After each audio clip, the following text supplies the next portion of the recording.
Yo me crié en Argentina. Bueno, nosotros cuando recién fuimos a Argentina nadie sabía nada de español. Lo único que sabíamos era tenedor, cuchillo, plato, mamá, papá, baño y cosas así, ¿cierto? Así que cuando nos mudamos a Argentina, vivimos en San Nicolás y, bueno, imagínate cuando sonaba el teléfono. O sea, cuando uno habla cara a cara, puede hacer señales así, como que vení a comer a mi casa a las 8, ¿sí? Uno puede hacer señales con las manos, ¿no es cierto? Pero cuando suena el teléfono, ¿qué hace uno? Ring, ring, ring, ring. Y todos nos mirábamos nosotros. ¿Quién va a contestar el teléfono? Entonces papá contestaba el teléfono y cuando colgaba le decíamos, ¿y qué dijeron? Y no sé.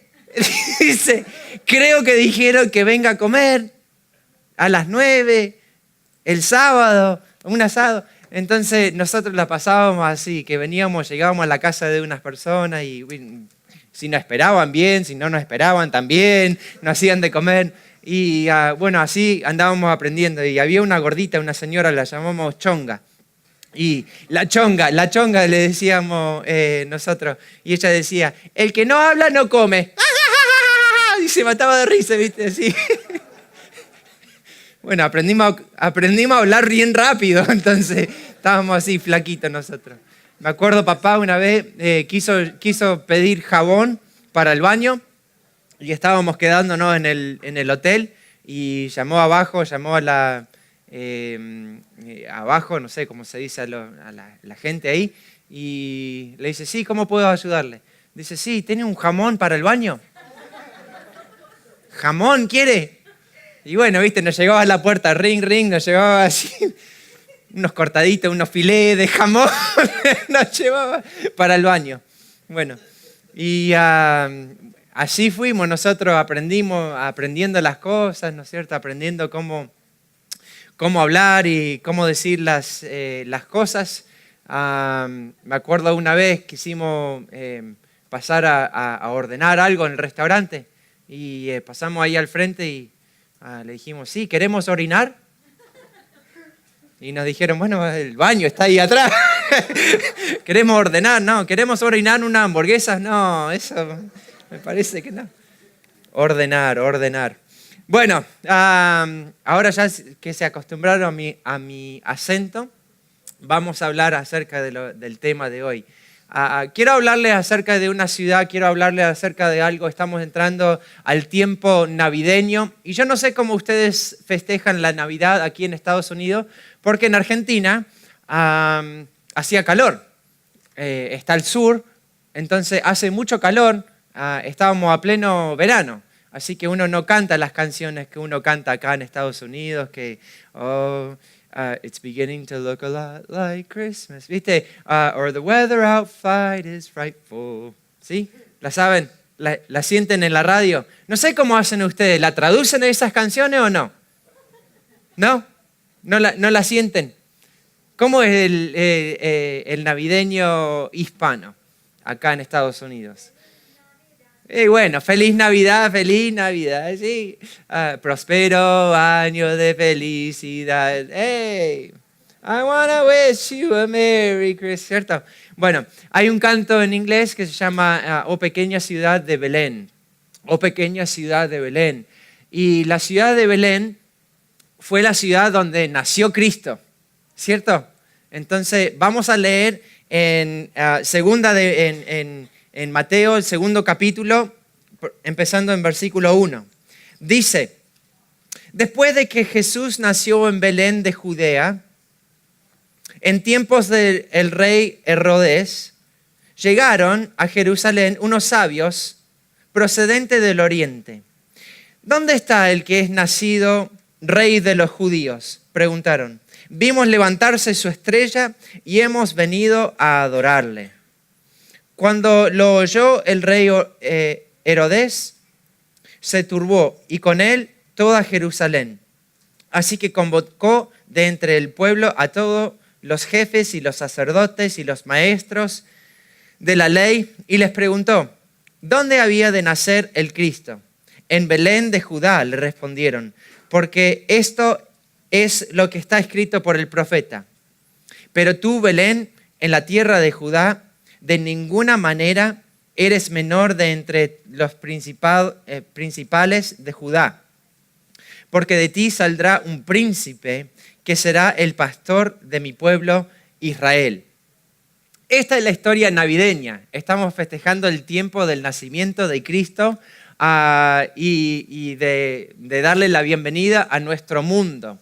¿Cierto? El día de hoy más bien se festeja mucho más que el nacimiento de Cristo, ¿no es cierto? Si uno va a Home Depot, va a Lowe's y ve los muñecos inflables, está Mickey, está Papá Noel, está el hombre de la nieve, ¿viste ese nombre, el hombre blanco?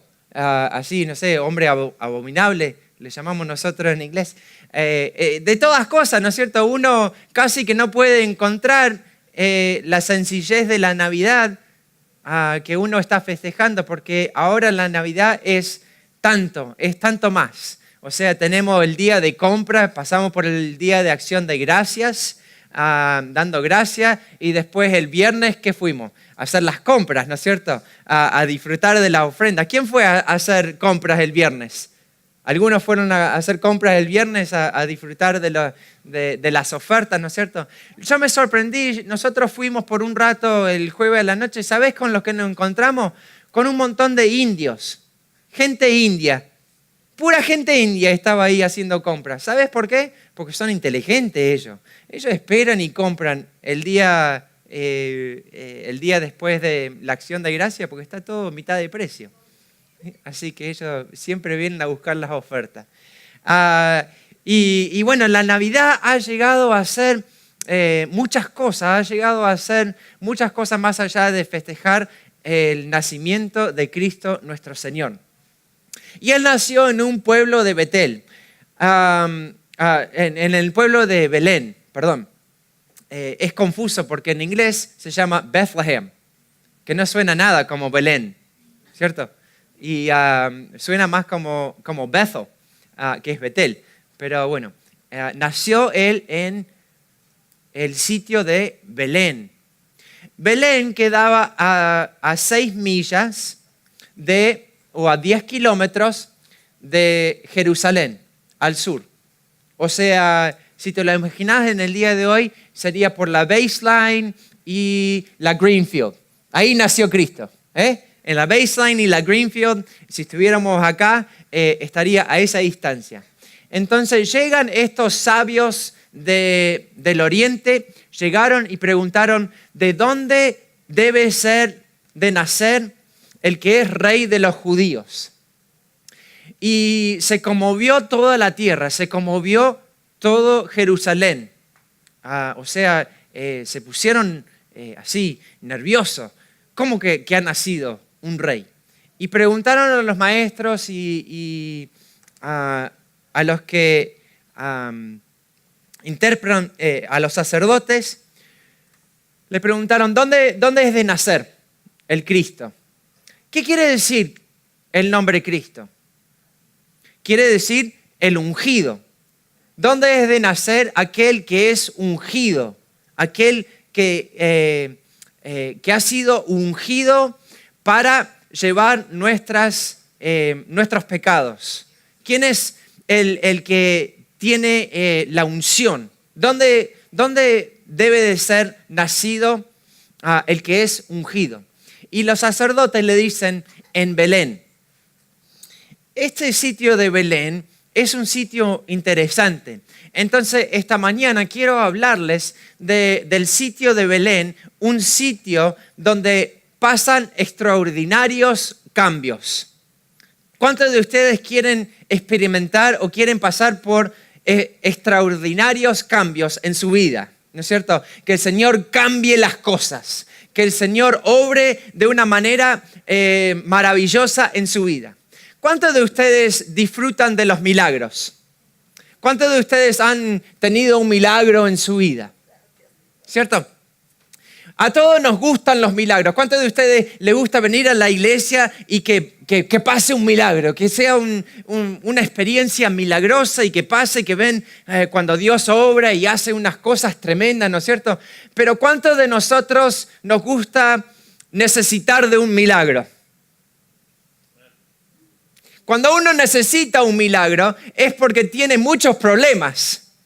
Y lo ordinario, lo que uno puede proveer por sí mismo, no le es suficiente. Por ejemplo, si uno necesita un milagro en su cuerpo, ¿cierto? Si uno necesita un milagro que se manifieste en su salud, es porque no puede tomar medicina para sanarse. ¿Sí? ¿Me entienden? Entonces, ¿qué necesitan? Un milagro. ¿Cuántos de ustedes les gusta necesitar de un milagro? O sea, todos queremos el toque de Dios, pero nadie quiere estar en la posición de necesitar un milagro, porque eso quiere decir de que si no recibe el milagro, va a morir, ¿cierto? Algo feo le va a pasar. Si no recibe ese milagro financiero, le van a echar de la casa. Si no recibe ese papel, si no recibe esa bendición del cielo, algo mal le va a pasar. Ahora, yo entiendo, estoy hablando a un pueblo que tiene mucha fe. ¿Cuántos de ustedes tienen fe? Amén. ¿Sí? ¿Tienen fe pequeña o grande? Bueno, no importa el tamaño de la fe. Si es pequeña, dice, tiene que tener una pequeña, así como un granito de mostaza. Si tuviera fe, ¿cómo es esa canción? Como un grano de mostaza. Tú le dirías a esa montaña, muévete, muévete, esa, vamos. Tú le dirías a esa montaña, muévete, muévete. Y esa montaña se moverá, se moverá, se moverá. Y esa montaña se moverá, se moverá, se moverá. Hey, o sea, pequeñez es solo algo que el Señor es un, ¿cómo se dice? Fact. Es un hecho. El tamaño es simplemente un hecho para Dios. A él escuchamos en la ofrenda. ¿Qué dio la viuda? 2 moneditas, pequeñas, pero dio todo lo que tenía. El tamaño de la fe no importa. Es que tenga fe. Si tiene fe pequeña, va a aumentar cuando esté viendo lo que hace Dios por medio suyo. ¿Sí? O sea, el tamaño de la fe no importa. Belén era un sitio pequeño, un sitio desconocido. Dicen que hasta el día de hoy 25, 30,000 personas por ahí viven en el sitio de Belén. Es una ciudad pequeña. Es una ciudad que uno quizás no reconozca. Cuando uno va a visitar, no es la primera ciudad que le viene a mente, vamos a visitar esa ciudad, ese pueblito. Nosotros teníamos un pueblito en Argentina, teníamos varios pueblitos, teníamos Emilio, el Rojo. El Rojo tenía un semáforo. Tenía un solo semáforo y nadie tenía auto, estaban todos en caballo. Entonces, no sé, o sea, hay pueblos así que uno dice, ¿cómo vive la gente aquí? Belén era uno de esos sitios, ¿cómo puede uno vivir aquí? No pasa nada. Pero ahí dijo Dios, ahí entre medio de esa pequeñez, yo voy a mandar a mi hijo. Así que no deje que el enemigo diga, tú eres muy pequeño. No, tú eres el objeto de la voluntad de Dios. Y cuando Dios habla y dice algo que va a hacer en tu vida, créele que Él lo va a hacer. Espera que Él se va a mover de una manera poderosa en su vida. Que no importa el tamaño que seas, porque eso es solo un hecho en Dios. Belén era un sitio pequeño, un sitio que quizás por ahí uno no conocía, ni Herodes no sabía dónde iba a ser ungido.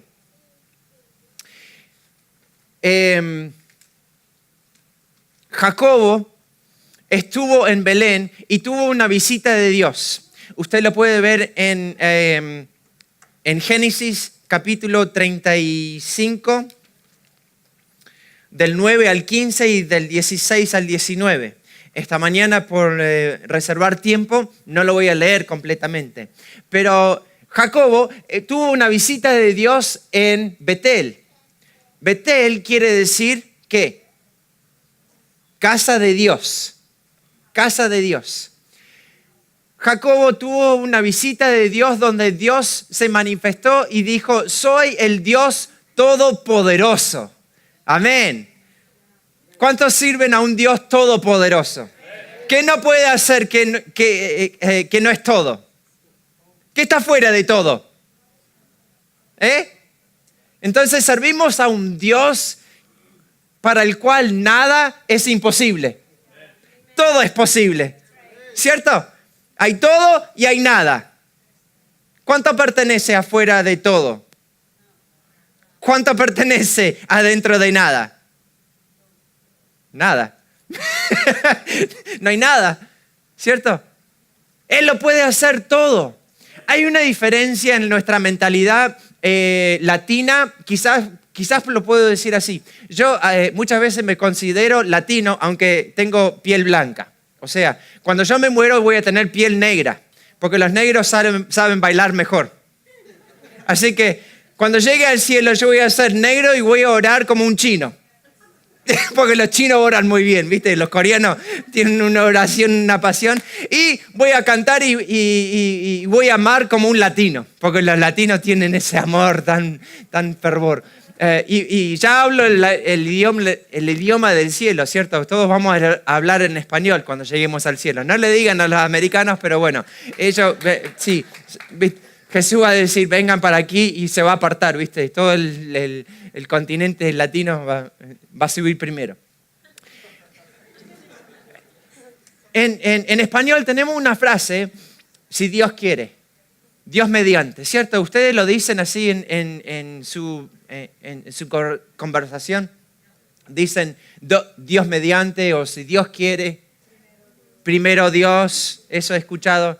¿Cierto? En inglés también tenemos este dicho, decimos God's willing, pero no lo usamos mucho. O sea, lo que quiero resaltar de esta frase es que en la mentalidad latina hay un respeto hacia Dios, de que Dios es un Dios todopoderoso, de que Dios hay que respetarlo.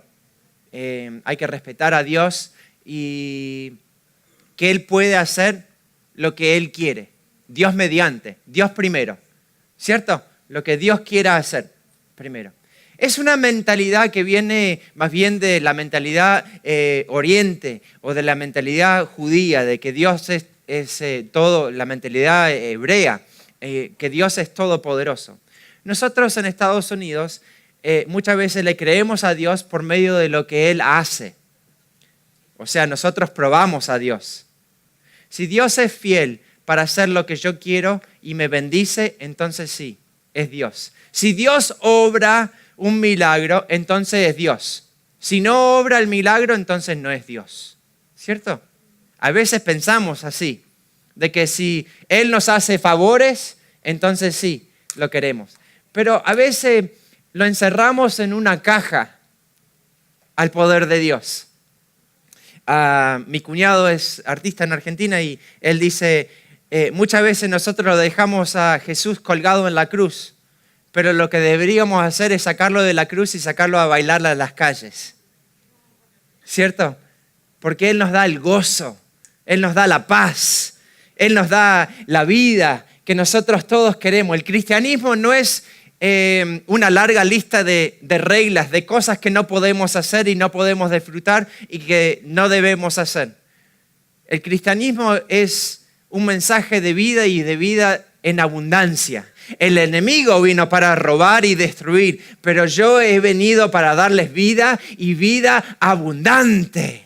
Eso es lo que Dios nos quiere dar, es la vida de abundancia. Él se quiere mover en nuestras vidas de una manera poderosa y nosotros tenemos que dejarlo que Él se mueva, que Él obre de manera que Él quiera obrar. ¿Cuántos de ustedes creen lo que dice en Romanos 8? Que Dios obra todo de acuerdo a su propósito para hacernos bien.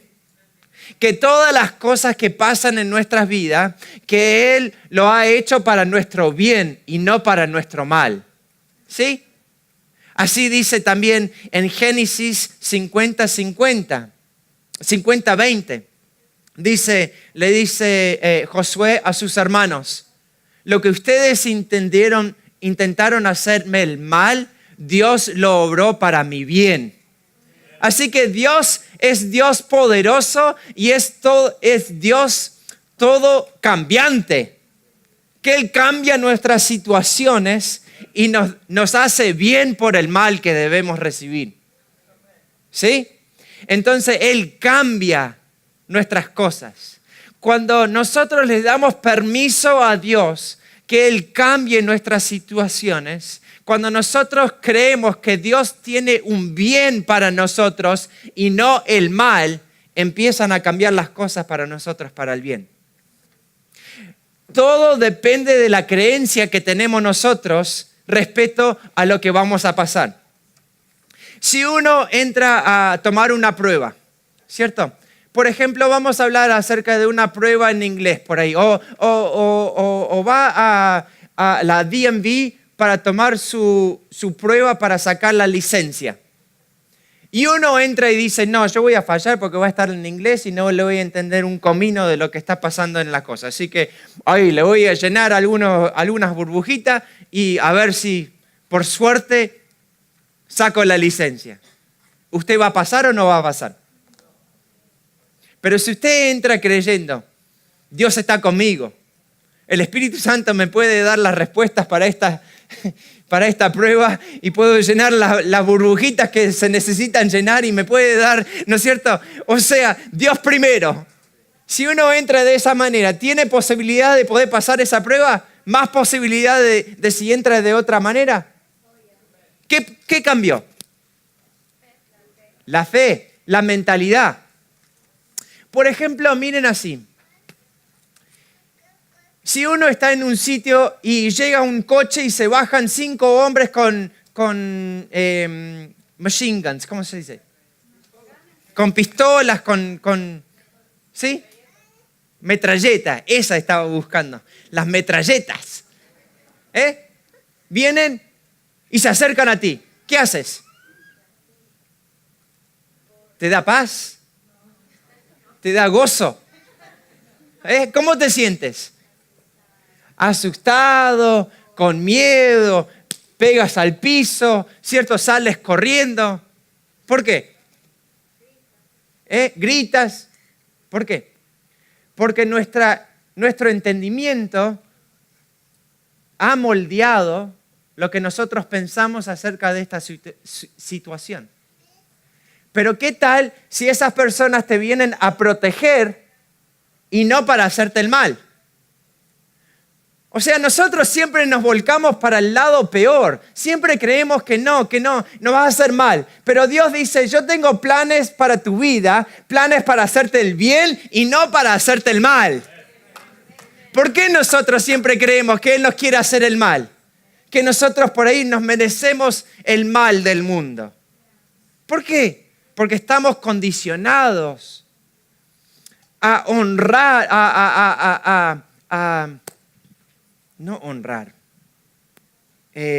a ganar lo que nosotros necesitamos, a trabajar por eso, ¿cierto?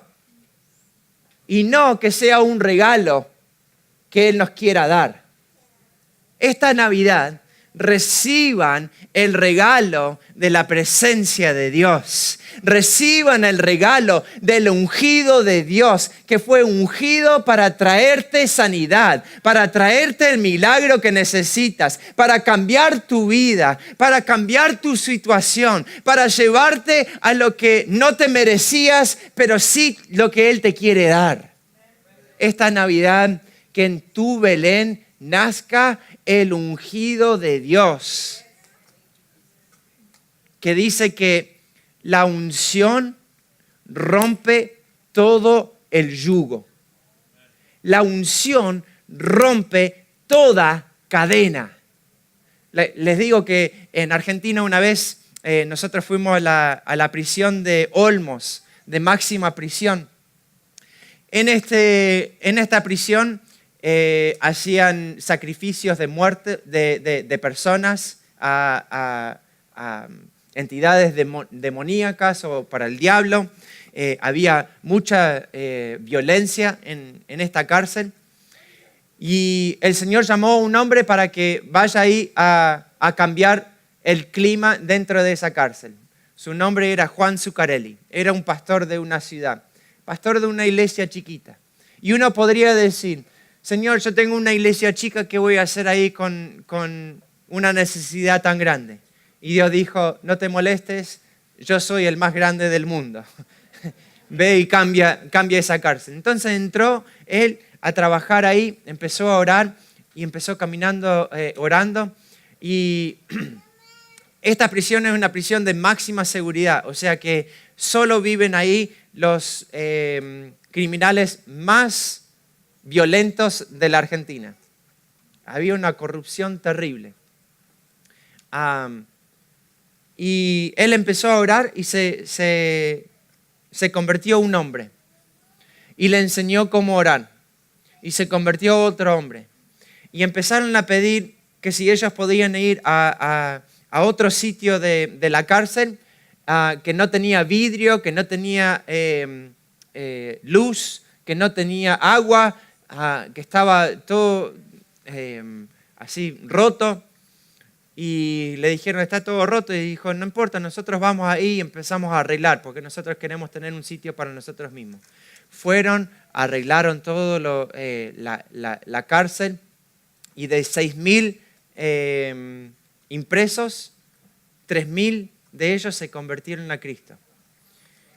Para convertirte a la iglesia tenías que firmar un papel de que ibas a ayunar 3 días al mes y que ibas a orar una vez todo el día, te ibas a quedar de vigilia, se dice, una noche al mes tenías que velar y orar toda la noche. Tenías que diezmar y tenías que leer la Biblia todos los días. O sea que había muchas reglas que tenían que hacer uno para sumarse a la iglesia. 3.000 se subieron. El nombre de su iglesia se llama Libres entre Rejas. Hermano, yo experimenté en esa iglesia una libertad que no he experimentado hasta el día de hoy en cuando ellos cantaban. Que el que Cristo hace libre es libre de verdad. Me libertó, me libertó, me libertó. Así cantaban. Me oró un señor que había matado quizás a muchas personas, pero me oró con lágrimas en sus ojos, con un amor que yo no había sentido. Una persona que había tomado la vida de otra persona estaba impartiendo algo tremendo a mi vida. Dios había hecho un cambio milagroso en su vida. El sitio de Belén es un sitio donde Dios cambia las cosas. La primera vez que sentimos nombrar este sitio es cuando Jacobo tuvo esa confrontación con Dios y Dios le cambió el nombre de Jacobo a Israel. Dijo, no vas a ser uno que suplanta las cosas, pero va a ser uno que lucha con Dios. Ahora lo llamo Israel. Y de ti vendrán naciones y comunidad de naciones. Eso pasó en Betel. Bajó de Betel y fue a Belén.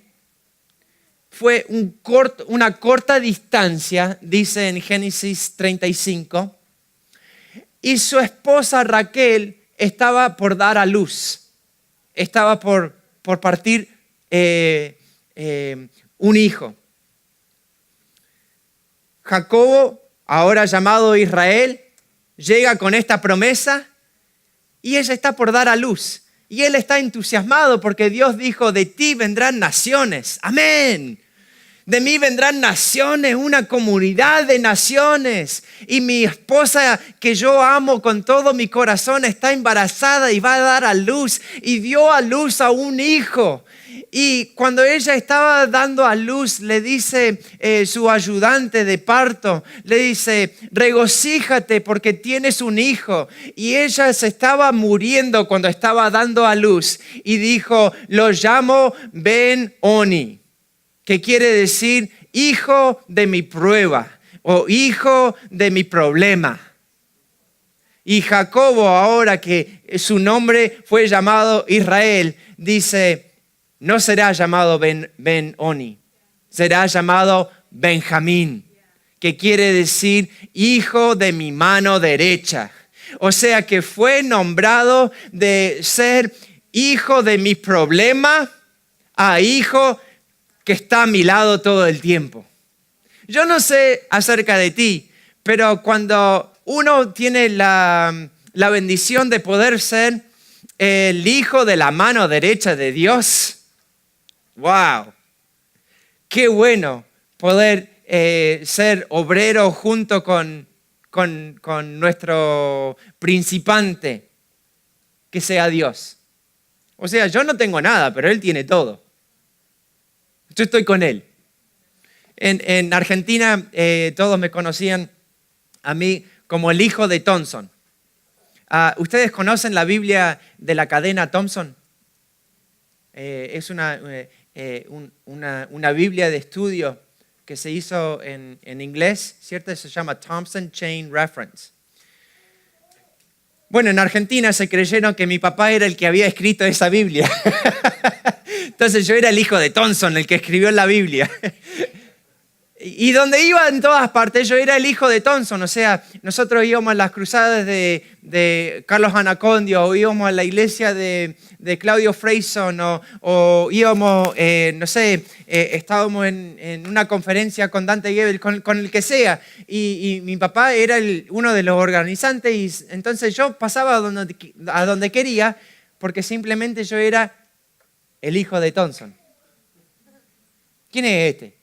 Y no sé, el hijo de Thompson, así, déjalo pasar, ¿cierto? Ser hijo es tan bueno. Y nosotros somos hijos de Dios. ¿Quién es este? Es el Hijo de Dios. Dicen Romanos que la creencia, que la creación está esperando la manifestación de los hijos de Dios. Eso es lo que está esperando. Toda la creación está esperando que nosotros nos manifestemos y que digamos, aquí estamos, somos los hijos de Dios. Pertenecemos a Él. Somos los hijos de la mano derecha de Dios. Otra cosa pasó en Belén. Años después, había una situación donde había una, ¿cómo se dice? Famine. Hambruna. Había una hambruna en la tierra. Y Noemí, ¿sí? ¿Le estoy diciendo bien? Noemí. ¿Viste los acentos a veces? Te caen ahí medio feo. Noemí, ahí está. Me vuelvo para este lado, hablo en español, y para este lado hablo en inglés. Se fue con su esposo a la tierra de Moab.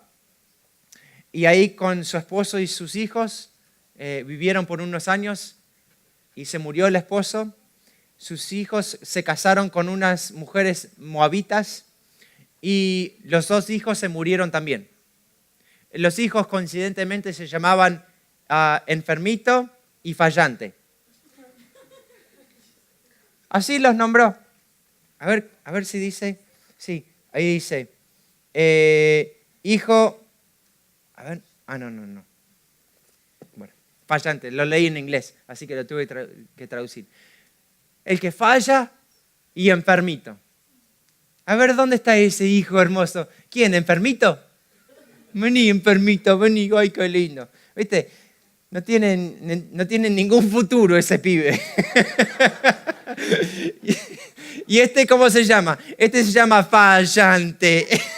Mira, qué orgulloso que estoy yo de él. Y bueno, se casaron y se murieron. Y Noemí dice, he escuchado que el Señor ha visitado al pueblo de nuevo y ha vuelto y ha hecho pan de nuevo en Belén. Voy a volver a la casa de pan. Y le dice Ruth, le dice, me voy contigo. Le dice, pero quédate acá, quédate con tu pueblo, quédate en la casa de tu papi, que quizás te puedas casar con alguien, que yo ya estoy vieja, que aún si yo me casaría y tendría un hijo esta noche, ¿qué, lo esperarías 20 años o 15 años para que ese niño crezca? Después de enfermito y fallante. O sea, yo doy a luz unas buenas cosas, ¿no es cierto? Lo que yo doy a luz es bueno, es para esperarlo. Dice, quédate acá. No, yo voy contigo porque tu Dios será mi Dios y tu pueblo será mi pueblo. ¿Qué habrá visto Ruth en la vida de Noemí? ¿Qué habrá visto en su vida? Que lo que había pasado, que lo que había sufrido, que muchas cosas feas habían pasado, pero ella no perdió su fe en su Dios. Y cuando escuchó que había pan de nuevo en la casa de Dios, que había pan en Belén, en la casa de pan, que Dios había sido bueno, se volvió. ¿Cuántos de nosotros cuando escuchamos que la palabra de Dios sí que está fuerte? ¿Cuántos de ustedes cuando el pastor Ben dice, tengo una palabra fuerte para darles hoy? Dicen, uy, sí, voy a ir a la iglesia. Se animan y vienen a recibir la buena palabra. Dicen que en los últimos días va a haber un hambriento. Va a haber hambre, una hambruna. Sí, va a haber hambruna, pero no por el pan. Pero va a haber hambruna por la palabra de Dios. Y se volvió Ruth a ese lugar. Y les hago una historia muy corta porque ya es tiempo de terminar. Ella empezó a coger el maíz de la cosecha y se encontró con Boaz. ¿Boaz? ¿Sí? Vos. Se encontró con Boaz, que era un pariente de él, que era un redentor, porque había una ley en Israel de que si había un pariente tuyo que había muerto y no tenía hijos, que tú tenías la responsabilidad de redimirlo. Entonces, él era su redentor. Y Ruth fue y se cubrió con la cubridura de su redentor. Y le pidió, ¿me puedes hacer bien? ¿Me puedes cubrir? Y Boaz, siendo hombre de Dios, siendo un hombre justo, dijo, sí, déjame que voy a hablar con mi hermano, que él es más cerca que yo, que hay un pariente que es más cercano que yo, a ver si él no quiere. Y después, si él no quiere, yo sí. Ellos se unieron y tuvieron un hijo que se llamaba Obed, que tuvieron un hijo que se llamaba José o Jesse, que fue el padre de un rey desconocido por nombre David.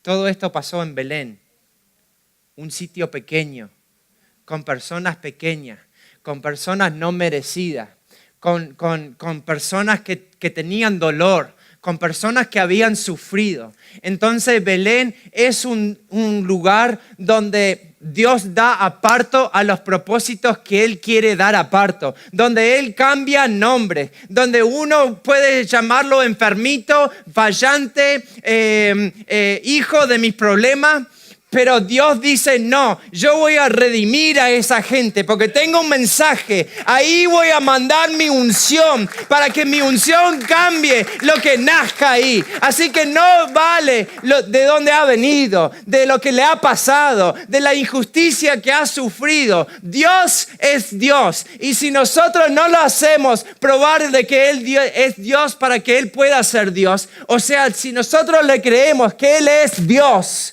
sin que nosotros le demos permiso, Él puede obrar milagros en nuestras vidas. Dios obró un milagro. Cierto que Lázaro estaba muerto ¿por cuántos días? 4 días estaba muerto Lázaro en la tumba. Dice que olía. Dice que no, Señor, por favor, no muevas esa piedra porque seguro que huele. Estaba muerto. Y si nosotros lo mantenemos a nuestro Cristo en una caja donde decimos, no, Señor, está muerto, déjalo tranquilo. Eso ya está, ya lo sufrimos, Señor, déjalo ahí. Pero Dios quiere hacer aún más allá de lo que nosotros podemos creer. Dejémoslo que Él sea Dios y que Él haga las cosas que nosotros no podemos entender. Porque les digo la verdad, nadie entendía de que Dios podía resucitar a los muertos hasta que llamó a Lázaro. Sí había resucitado de los muertos en el Antiguo Testamento, pero Lázaro era el primero que había estado muerto por 4 días. Que en su tradición decían, después del 3er día el espíritu se va del cuerpo y no vuelve. Entonces Dios dijo, voy a esperar 4 días para lo que ellos crean y lo que ellos saben y lo que ellos conocen. Yo les voy a comprobar de que yo soy el Dios todopoderoso. De que cuando yo obro hago cosas que nadie puede hacer. Nadie se puede acercar a mí. Dios quiere hacer cosas poderosas en su vida. Así que no importa de dónde ha venido o cuáles son sus circunstancias. Dios puede hacer lo imposible. ¿Cuántos de ustedes necesitan un Dios de esa forma? Necesitan un Dios todopoderoso. Necesitan recibir una gracia. ¿Cuántos de ustedes en esta Navidad quieren que ese Dios, que ese Cristo, que esa unción nazca no en Belén, pero en su propio Belén? Y les digo que entre Betel y Belén, Betel es la casa de Dios. Belén es la casa de pan. Entre la casa de Dios y la casa de pan hay un horno.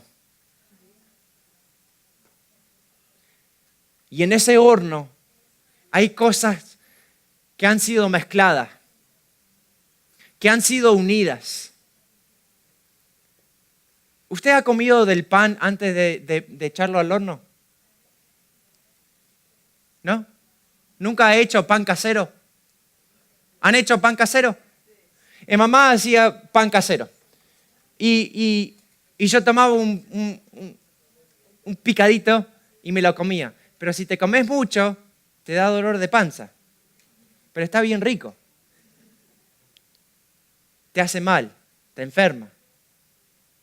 Pero lo que Dios mezcla y pone al horno, sale riquísimo. No te metas al horno por ti misma. Deja que el farero te obre, te mezcle, te ponga al horno. Porque lo que sale del horno, lo que Él puso, sale